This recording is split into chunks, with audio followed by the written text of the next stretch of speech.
देख रहे हैं न्यूज नेशन में हूं पिनास त्यागी और हम आपके लिए लेकर आए हैं बेहद खास शो वर्ल्ड वैक्सीन कॉन्क्लेव।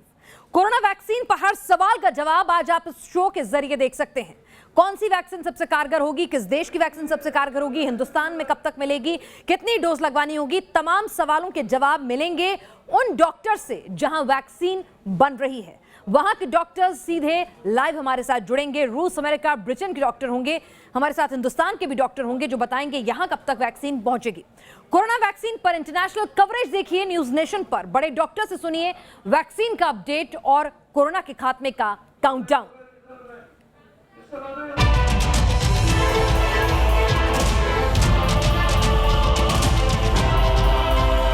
जिस वायरस ने पूरी दुनिया में करीब 6 करोड़ लोगों को अपना शिकार बनाया, जिसकी वजह से अब तक 14 लाख से ज्यादा लोग मौत के मुंह में समा चुके, वो वायरस जिसने पूरी दुनिया की इकोनॉमी को भी बीमार कर दी, उस किलर वायरस के खात्मे का काउंटडाउन शुरू हो चुका है। दुनिया को एक नहीं 4 भरोसेमंद वैक्सीन मिलने वाली। फाइजर, मॉडर्ना, एस्ट्राजेनेका और स्पुतनिक का अंतरिम एफिकेसी डेटा सामने आ चुका है। सबसे पहले बात करते हैं मॉडर्ना की। दावा कि ये वैक्सीन 94.5% असरदार है। ये वैक्सीन दिसंबर तक आएगी और इसकी कीमत 1850 से 2750 रुपए के बीच होगी। वहीं फाइजर वैक्सीन के 95% असरदार होने का दावा है। ये वैक्सीन भी दिसंबर तक आएगी और इसकी कीमत 1400 रुपए तक होगी। जबकि ऑक्सफोर्ड वैक्सीन 90% तक असरदार है और इस वैक्सीन के फरवरी तक आने की संभावना है और इसकी कीमत 500 से 600 रुपए के बीच होगी। रूसी कोरोना वैक्सीन स्पुतनिक 95% असरदार मिली। वैक्सीन करीब $20 में उपलब्ध होगी। हम आपको बता दें कि हर एक व्यक्ति को वैक्सीन के 2 डोज जरूरी होंगे, लेकिन जब तक टीका नहीं आता तब तक सभी को मास्क और 2 गज की दूरी वाली सावधानी बरतनी होगी। हमारी किश्ती भी वहां डूबी जहां पानी कम था। ये स्थिति हमें नहीं आने देनी है। आपदा के गहरे समंदर से हम निकले हैं, ये हम मान के चले। इतना बड़ा देश, दुनिया मानती थी कि भारत तो नहीं संभल पाएगा। भारत में प्रायोरिटी के आधार पर सबसे पहले हेल्थ वर्कर्स, फ्रंटलाइन वर्कर्स और सीनियर सिटीजन्स को वैक्सीन देने की तैयारी है। खबरों के मुताबिक इस हाई प्रायोरिटी ग्रुप में जो भी लोग शामिल होंगे उन्हें एसएमएस के जरिए टीकाकरण की तारीख, समय और जगह बता दी जाएगी। पहली डोज दी जाने के बाद दूसरी डोज के लिए एसएमएस भेजा जाएगा। जिसे टीका लगाया जाएगा उसे सर्टिफिकेट भी दिया जाएगा।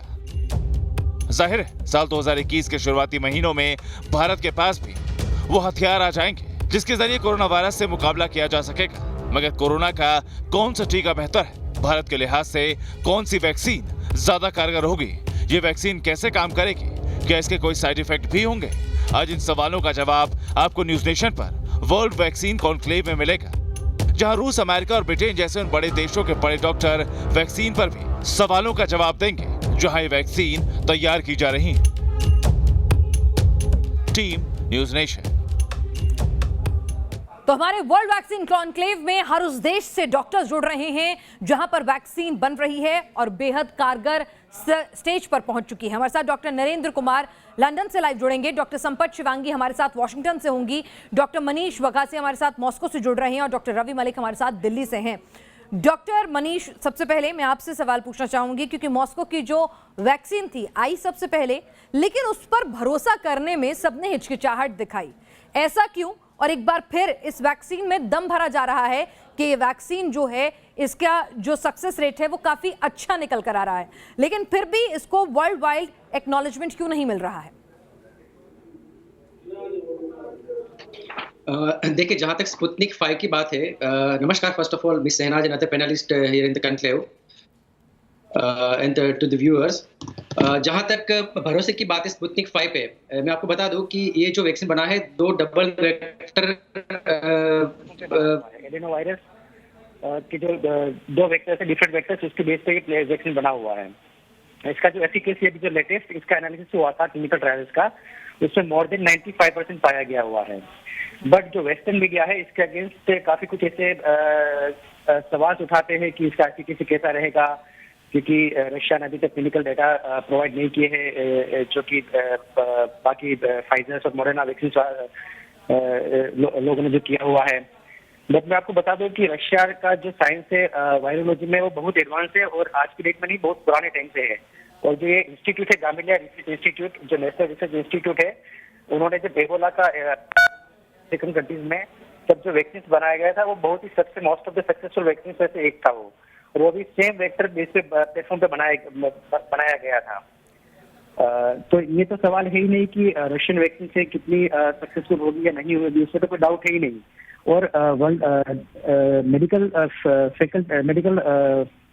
फील्ड में एक बहुत ही रेप्यूटेड जर्नल है द लांसेट करके, उन्होंने भी क्लिनिकल ट्रायल्स के जो रिजल्ट वो पब्लिश किए हुए हैं स्पुतनिक वैक्सीन के बारे में। तो इतने अगर रेप्यूटेड जर्नल में इनके जो रिजल्ट अगर पब्लिश होते हैं, तो दैट मीन्स कि it is obviously all genuine and all reliable data. जी, तो क्या हिंदुस्तान को जब ये वैक्सीन ऑफर हुई थी तब उसके बाद सरकार की तरफ से हिचकिचाहट थी इस वैक्सीन को उस वक्त लेने में? अब जब रिवाइज रिजल्ट्स आने शुरू हुए हैं, कुछ और भरोसा जगा है, तो क्या हिंदुस्तान आने का इस वैक्सीन का रास्ता साफ हो गया है? और आप क्योंकि हिंदुस्तान से ताल्लुक रखते हैं, तो ऐसे में आपसे पूछना चाहूंगी कि हिंदुस्तान की जो कंडीशंस हैं उसमें इसकी फिजिबिलिटी क्या है? देखिए, एक चीज और बता दूं, इसका नाम रखा गया स्पुतनिक 5। इसका नाम स्पुतनिक 5 इसलिए रखा गया है कि जब रशिया ने सबसे फर्स्ट सैटेलाइट लॉन्च किया गया था, उसका नाम था स्पुतनिक 5, और वो लॉन्च करने के बाद पूरी दुनिया में स्पेस रिसर्च में एक बहुत ही बड़ा रिवोल्यूशन आया था, और आज की डेट तक रशिया उसमें डोमिनेट कर रहा है टिल द डेट।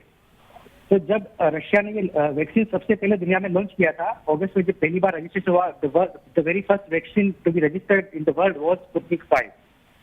तो रशिया ने उसी कॉन्फिडेंस के साथ इस वैक्सीन को लॉन्च किया था कि जैसे ही स्पेस रिवोल्यूशन आया था स्पुतनिक सैटेलाइट लॉन्च करने के बाद, इसी तरह रशिया खुद चाहता है, और जो Russian president Vladimir Putin he himself is very much confident कि ये स्पुतनिक 5 जो वैक्सीन है वही जैसे स्पेस रिवोल्यूशन आया था, उसी तरह वैक्सीन में और मेडिकल फील्ड में इतना ही बड़ा एक रिवोल्यूशन लाएगा इसके बाद आने वाले टाइम के अंदर। तो शुरुआत में इंडियन गवर्नमेंट शायद कुछ थोड़ा सोच रही थी कि टाई अप करना है कि नहीं करना है, कुछ उनके नेगोशिएशन चल रहे थे। इसमें दिक्कत ये आ रही थी कि रशियन जो पार्टनर थे, इनका जो इन्वेस्टमेंट फंड है जो वैक्सीन प्रोजेक्ट को पूरा बैकअप करता है फंडिंग फाइनेंशियल टर्म्स में, और इसको जो प्रमोट करा है वर्ल्ड ओवर, तो उनके कुछ टर्म्स थे कि जो क्लिनिकल डेटा है रशिया में जो क्लिनिकल ट्रायल्स हुए हैं, तो इनकी डिमांड थी रशियन साइड से कि इसमें से कुछ डेटा को कंसिडर किया जाए, ताकि अगर इंडिया में इनको लॉन्च करना है तो वो टाइम सेविंग किया जा सकता है। जो इंडिया में लॉन्च करने का प्रोसेस है उसको स्पीड अप किया जाता है अगर ये कुछ क्लिनिकल डेटा को इंडियन साइड जो रेगुलेटरी साइड को कंसिडर करती है। तो शायद मेरे हिसाब से भी कुछ पिछले 2-4 दिनों में जो डिस्कशन हो रहे थे इंडियन गवर्नमेंट और जो रशियन वैक्सीन मैन्युफैक्चरर उनके बीच में, तो शायद सारी चीजें क्लियर हो चुकी है। ऑलरेडी क्लिनिकल ट्रायल में एंटर हो चुका है स्पुतनिक 5 वैक्सीन है वो। तो मुझे लग रहा है कि अब इसमें ज्यादा टाइम नहीं लगेगा इंडियन मार्केट में भी इसको ऑफिशियली लॉन्च करने के लिए। जल्द से जल्द अगर हम सोचे तो फरवरी तक ये अगर लॉन्च कर सकते हैं चाहे तो। जी चलिए, तो आप कह रहे हैं कि ज्यादा वक्त नहीं लगेगा, अब स्थितियां हिंदुस्तान के साथ भी ये वैक्सीन आ सकती है Sputnik 5। Doctor Narendra Kumar London से हमारे साथ इस वक्त जुड़ चुके हैं, और सबसे ज्यादा उम्मीदें जो हिंदुस्तान के क्लाइमेट, कॉस्ट और तमाम फैक्टर्स को अगर देखा जाए उस लिहाज से सबसे ज्यादा उम्मीदें जो थी वो ऑक्सफोर्ड एस्ट्राजेनेका की वैक्सीन को लेकर थी। डॉक्टर नरेंद्र कुमार, एक तो अपडेट चाहेंगे कि ये वैक्सीन कब तक बाजार में आ सकती है और कब तक हिंदुस्तान में आएगी और कितनी मुफीद रहेगी हिंदुस्तान के लिहाज से? बहुत बहुत नमस्कार और धन्यवाद न्यूज नेशन के दर्शकों को मुझसे जुड़ने के लिए। आपने ये बहुत जरूरी सवाल आपने पूछा और ये बोला जैसे कि हमारे पास अभी भी हम लोगों को एक चीज जानना चाहिए, मोर देन 110 प्रोडक्ट्स, 110 दवाइयां वैक्सीन मिला के अगर हम लोग जो कि अभी कोशिश किए जा रहे हैं पेशेंट्स को बेनिफिट पहुंचाने के लिए, सबसे बड़ा सवाल उठता है जब अगर हम पेशेंट के लिए इस्तेमाल करते हैं तो क्या ये यूजफुल रहेंगे या नहीं। What about their side effects parameters as well, क्या इनको अच्छे से टेस्टिंग किया गया है कि नहीं। तो अभी तक हमारे पास 4 ऑप्शन हैं। ऑक्सफोर्ड का यूनिवर्सिटी का जो एस्ट्राजेनेका के साथ में किया गया है, दूसरा जो मॉडर्ना हम जानते हैं फाइजर बायोएनटेक के साथ में है, और लास्ट ऑप्शन है स्पुतनिक का। तो ऑक्सफोर्ड के साथ में सबसे एक बढ़िया बात क्या रही है जिसके कारण जो डेवलपिंग कंट्रीज लाइक इंडिया क्यों इसके तरफ देखते हैं, हम लोगों को एक कंडीशन बहुत अच्छे तरीके से सोचना चाहिए कि हमारा देश, भारत देश मेजॉरिटी तरीके से एक वार्म कंट्री है।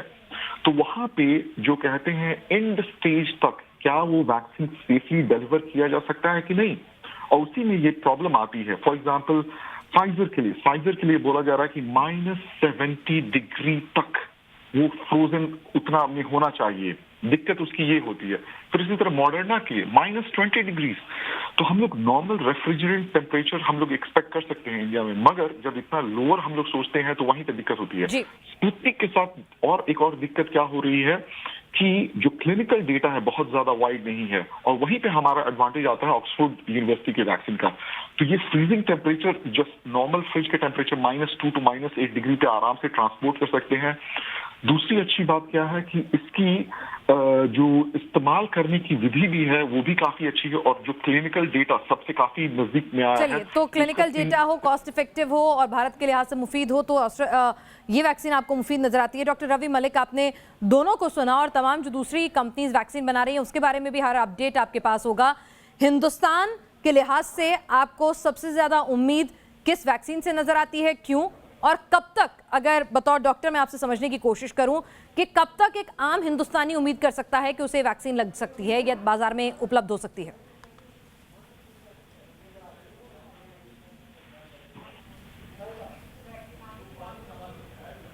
हिंदुस्तान जो है जल्दी से जल्दी एक्सपेक्ट कर सकते हैं इनसे वैक्सीन लेने की। नंबर 1 जो प्लेयर जिससे कि हमें काफी उम्मीद है वो ये ऑक्सफोर्ड वाली वैक्सीन है, जो कि सीरम इंस्टीट्यूट, भारत बायोटेक, ये सब मिलके इसके क्लिनिकल ट्रायल्स कर रहे हैं। 26,000 वॉलंटियर्स के करीब के ऊपर ट्रायल्स भी शुरू हो चुका है, और शुरुआती दौर के जो रिजल्ट्स हैं बड़े अच्छे आए हैं। तो ये वैक्सीन वेल सूटेड है। देखिए, कोई भी वैक्सीन को हिंदुस्तान में लाने से पहले हमें 4 फैक्टर्स को देखना बड़ा जरूरी है। नंबर 1 उसकी एफिकेसी क्या है, नंबर 2 उसके साइड इफेक्ट्स क्या है, नंबर 3 सबसे इंपॉर्टेंट है उसकी कॉस्ट क्या है, और नंबर 4 उसकी टेम्परेचर की वायबिलिटी क्या है। अब अगर कोई वैक्सीन जो -70 डिग्री, जैसे फाइजर की वैक्सीन -70 डिग्री के ऊपर वायबल है, वो शायद हम दूर दराज के इलाकों पे नहीं पहुंचा पाएंगे। -70 डिग्री जो है वो हमारे रेफ्रिजरेटर के ऊपर का जो फ्रीजर है उसका टेम्परेचर भी नहीं होता। -70 जो है बहुत ज्यादा, उसके ऊपर वैक्सीन को ट्रांसपोर्ट करना या हमारे दूर दराज के इलाके में, हमारे गर्म देश में पहुंचाना बड़ा मुश्किल है। तो हमें 4 चीजों के ऊपर देखना बड़ा जरूरी है। तो इन चारों चीजों को जो मैच करती हुई चीज है वो ऑक्सफोर्ड वाली वैक्सीन है, जो कि मेरे ख्याल से कॉस्ट इफेक्टिव भी रहेगी, उसकी टेम्परेचर वायबिलिटी भी ठीक रहेगी, और वो इफेक्टिव भी है, और साथ में साइड इफेक्ट अभी पता चल जाएंगे जब 26,000 वॉलंटियर्स के ऊपर टेस्ट होगा। सेकंड वैक्सीन जो लाइन में है वो फाइजर है, मॉडर्ना है। मॉडर्ना और फाइजर में भी मैं आपको डिफरेंस बता दूं, मॉडर्ना फाइजर से थोड़ी पीछे चल रही है, क्योंकि मॉडर्ना में 2 डोजेज 6 हफ्ते के अपार्ट दी जाती है और फाइजर में 3 हफ्ते के अपार्ट दी जाती है। तो शायद इनकी स्टडी थोड़ी सी पीछे चल रही है, लेकिन फाइजर सेकंड ऑप्शन है, लेकिन फाइजर में यही टेम्परेचर की दिक्कत आएगी। तीसरी जो ऑप्शन हमारे पास में है वो स्पुतनिक वैक्सीन है, जो रशियन वैक्सीन है, जिसके की ट्रायल्स इंडिया में शुरू होने हैं, और वो भी जो वैक्सीन है एक अच्छा विकल्प है, जिसकी कॉस्ट भी शायद ठीक रहेगी, और उसका टेम्परेचर भी 2 to 8 डिग्री सेंटीग्रेड का बता रहे हैं, कि जिसमें कि उसको स्टोर और ये कर सकते हैं। मुद्दा ये है कि जो भी वैक्सीन आएगी उसको मास प्रोडक्शन में 1300 मिलियन लोगों को वैक्सीनेट करना बहुत बहुत मुश्किल काम है। तो उसके लिए डिस्ट्रीब्यूशन बड़ी जबरदस्त होनी चाहिए, कोल्ड चेन हमारी बिल्कुल परफेक्ट होनी चाहिए, इन लाइन होनी चाहिए, और ताकि हम इन सबको दे सकें। तो अगर 2 करोड़ 4 करोड़ हमें कहीं से वैक्सीन मिलती भी हैं तो हमारे 130 करोड़ के देश के लिए कम पड़ेंगी। इसलिए हमारे को मल्टीपल हो सकता है, हमें स्पुतनिक से भी लेनी पड़े, फाइजर से भी लेनी पड़े, और जी हो सकता है कि हम अलग अलग कंपनी से वैक्सीन लें, क्योंकि हमारी जरूरतें ज्यादा हैं, और सबसे ज्यादा है कि कितना जल्दी हम वैक्सीन प्रोवाइड करा सकेंगे एक बार फाइनलाइज करने के बाद। आप सभी हमारे साथ जुड़े और वैक्सीन को लेकर जो तमाम सवाल थे लोगों के जहन में उसका जवाब दिया, जानकारी दी, आपका बहुत बहुत शुक्रिया। और उम्मीद यही है कि जल्द से जल्द वैक्सीन आए और कोरोना अब इस दुनिया को अलविदा कह जाए, क्योंकि इसने वैसे ही अर्थव्यवस्था से लेकर इंसानियत का बहुत नुकसान कर दिया है।